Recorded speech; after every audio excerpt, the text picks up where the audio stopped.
A recording in progress. There we go. Welcome. Yeah, thank you for the heads up. Yeah, much better getting it before than in the middle of my intro. Hello, I guess for y'all, good morning. For me, it's a good afternoon, and or anyone else in the Eastern time zone.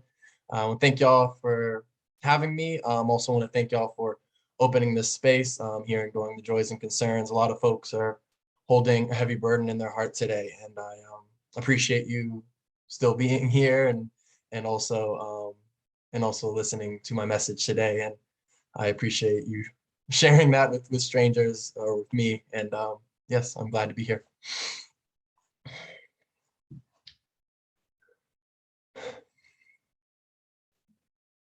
I used to be a member at the EMC Greater Fellowship.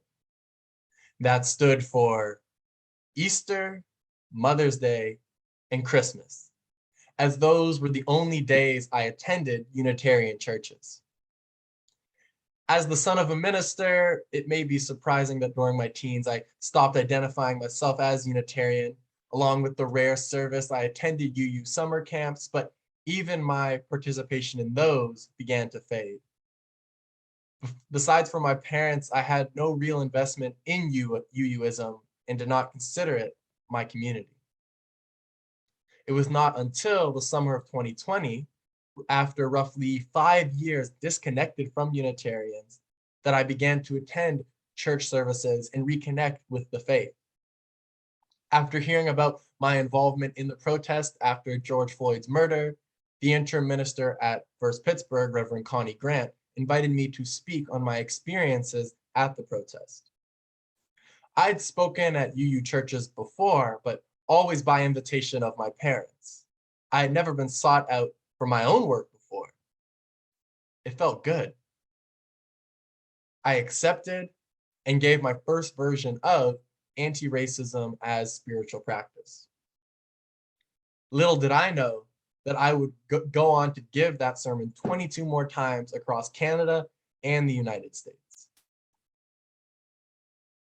Shoot, I had not attended that many services since I was a child.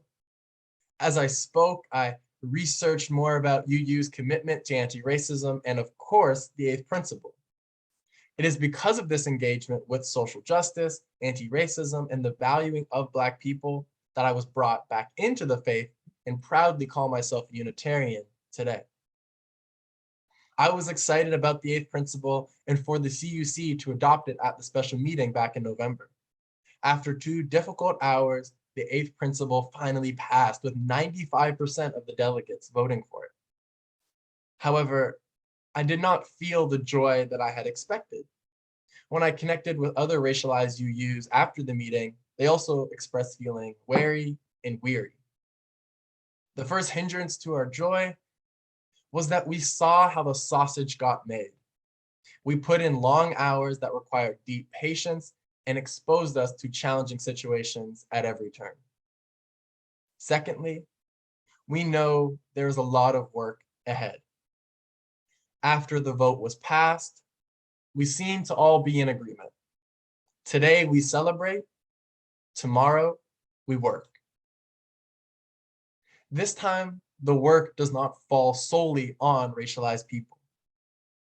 Now that the CUC and congregations have adopted the eighth principle, it calls all Unitarians to individual and communal action to accountably dismantle racism and systemic barriers to full inclusion in ourselves and our institutions. It is time to put the eighth principle into action by shifting our priority from diversity to anti-racism, cultivating external relationships, and reckoning with the internal racism that was exposed over the last few years. Diversity to anti-racism. Like many liberal spaces, UU congregations are hyper-focused on diversity. A common question I got after my talk was, how do we attract more Black and racialized people? Often paired with, our congregation is predominantly older and white. What can we do? I appreciate these questions and recognize the difficulty many congregations face when trying to be diverse. The reality is, our congregations are predominantly white, and most are situated in predominantly white communities. It's important that we seek efforts to diversify our churches, but it's almost an impossible task for many congregations.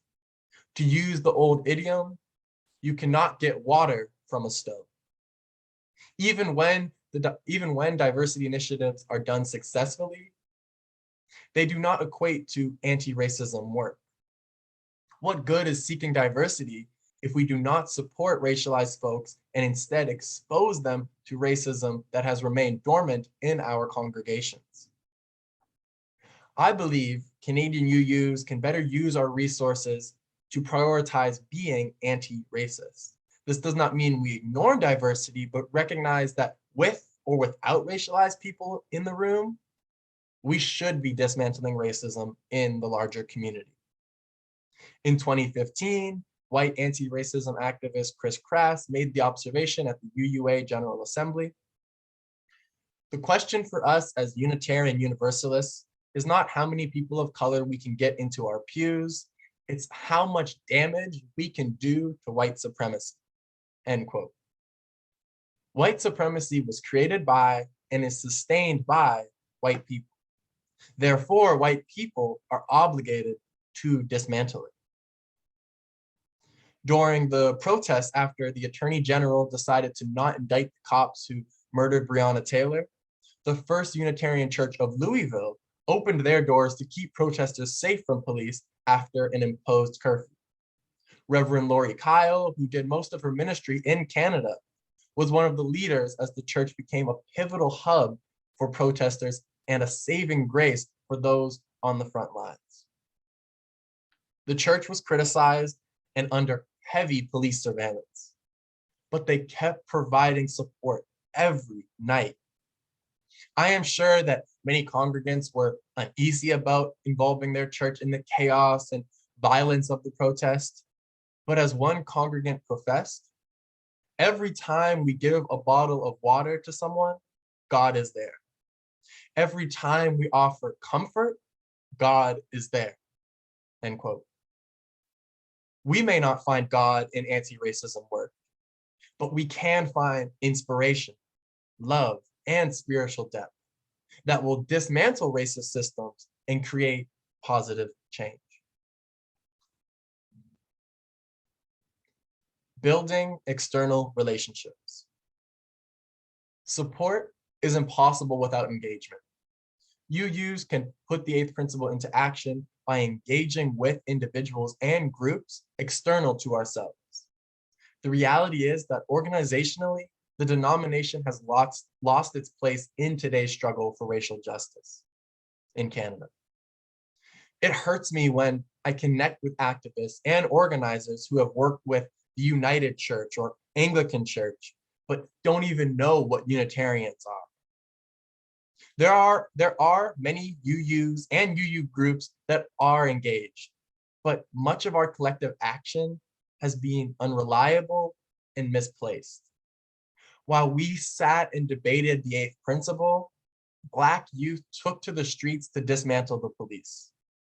While we worried about procedure, Indigenous land defenders used their bodies to stop the destruction of old growth trees.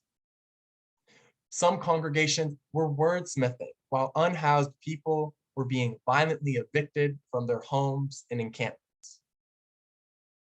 I valued the discussion on the eighth principle and was pleased to be a part of it. It was a big step for Canadian UUs, and it did require discussion.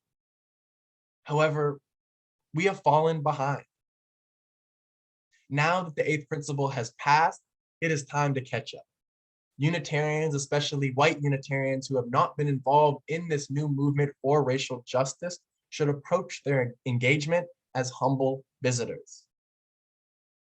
After attending the protest in Ferguson following the murder of Mike Brown, interfaith pastor and civil rights activist Reverend Osajifu Sekou said in an interview, "The leadership that is emerging are the folks who have been on the street, who have been tear gassed. The leadership is Black, poor, queer, women. It presents in a different way. He continued, I am not a leader in this movement. I am a follower. I take my orders from 23-year-old queer women, end quote. I am proud that many UUs are leaders in movements for climate justice, LGBTQ rights, and the rights of folks living with disabilities, or they have been involved in the civil rights movement. We need your experience, support, and presence. What we require now is that you let us lead in the fight for racial justice, that you trust us and our vision of a just world. UUs can learn about anti-racism work and be inspired by the tactics currently being used to dismantle racism. UUs are comfortable doing social justice work through charity like food banks and sponsoring refugees. That work is good and meaningful, but let us do work that proactively challenges the root of the problem and not just the symptoms. Paul Taylor, the executive director of the Toronto nonprofit Food Share, said, charity will not end racism, colonialism, and white supremacy. These systems need to be actively dismantled, end quote. I don't expect our congregations to become little activist cells, nor do they need to be. What I would like to see our congregations becoming is more intentional and informed on the work we do, and more in line with today's movement for racial justice.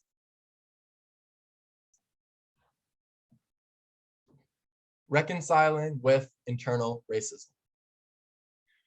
In order to move forward in this struggle, we must reconcile our past. As I give talks to many congregations about anti-racism, there seems to be a sentiment that UUs have been simply not doing the work and now need to get re-involved. For the most part, I agree with that. Many UUs have good intentions and progressive ideals. I am affirmed by the white allies doing the work to educate themselves, urging others to take action and supporting the movement. Folks are at different stages, and that is fine, as long as we are working together for a common goal. However, through my talks, I was also exposed to small pockets of Unitarians whose racist ideals and actions still take up space in our congregations. How can we as a faith move forward in dismantling racism without directly addressing our racist systems and actions? We must interrogate these elements of our denomination and reconcile with them to move forward. One does not need to go deep in the archives of UU history to find moments of racism and white supremacy. You need only ask racialized UUs or reflect on the recent eighth principle process. The eighth principle started many insightful conversations, inspired people to act, and changed minds. There are still those who remain opposed for numerous reasons. The disruptive tactics during the special meeting in November and the online response after the principle was passed made clear there is still a loud minority that covers their racism with nice words, diversions, and concerns about timing. Throughout the eighth principle, many harmful sentiments were shared by congregants. In the Dismantling Racism Study Group survey, scary remarks were given, such as, while working with new cultures coming to our area, do not forget that we were here first, and our lives matter as well. We have welcomed others and helped them with a hand out as well as a hand up, but at the displacement of our core traditions. Unfortunately, end quote.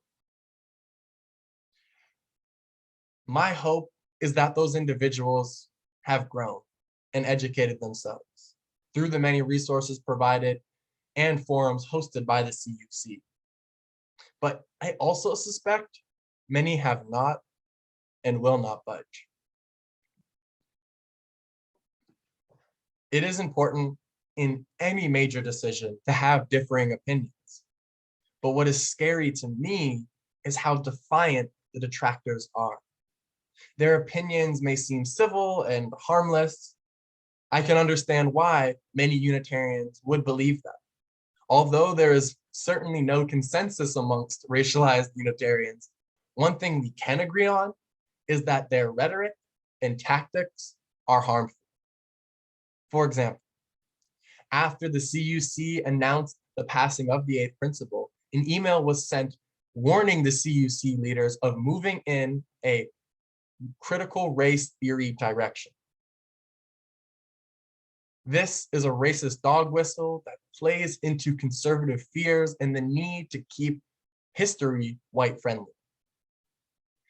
It may be just a debate for y'all, but for us, it's a fight to have our existence respected.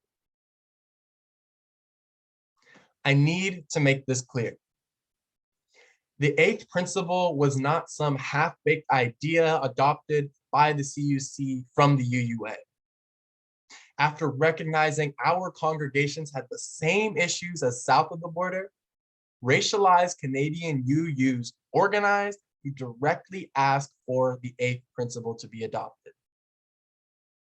I have watched as racialized UUs gave passionate and eloquent testimonies on the eighth principle based in data and their own lived experiences, only to be ignored or discredited.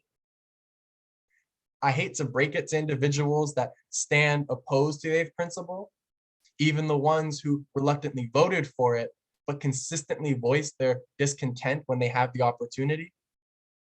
It is not about you. It is about the people whose ancestors forced labor and removal allowed for this faith to grow. It is about the people abandoned by the UUA in the 1970s. It is about the Black, Indigenous, and racialized people who have tolerated relentless racism and resisted leaving after every time someone made them feel unwelcome or tokenized. We have been patient. We have been understanding, but we cannot tolerate more feet dragging and harm. I am aware that some may have concerns about directly addressing the racism in our spaces. It stokes fears of cancel culture and divisiveness. Okay.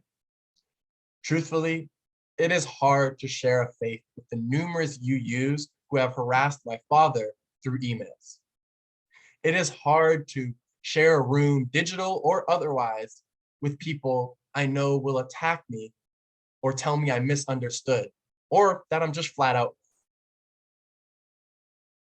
I know church to be a place to learn, grow, and heal. But that can't be at the expense of racialized people. Every incident is different and is situated in a different context. Fair.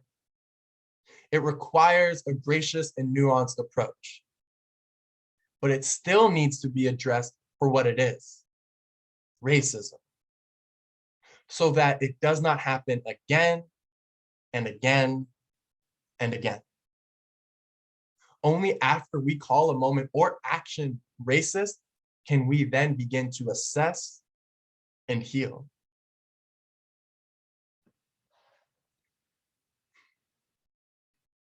It is an exciting time to be a young Black Unitarian.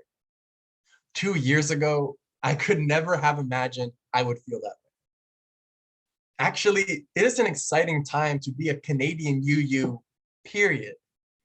We have just begun the journey to dismantle racism and white supremacy, to make our congregations truly safe and inclusive places, to meet new and inspiring people that can lead us to places we couldn't even imagine. The fight for the eighth principle has been tough, but it has also been exhilarating. Watching people's minds change and connecting with committed UUs has been spiritually awakening. There are some who don't know which way the wind is blowing and will fight to undermine the great work. But as my precursors proclaimed, I ain't gonna let nobody turn me round. I'm gonna keep on walking and keep on talking. Let us keep walking, talking, and living the eighth principle.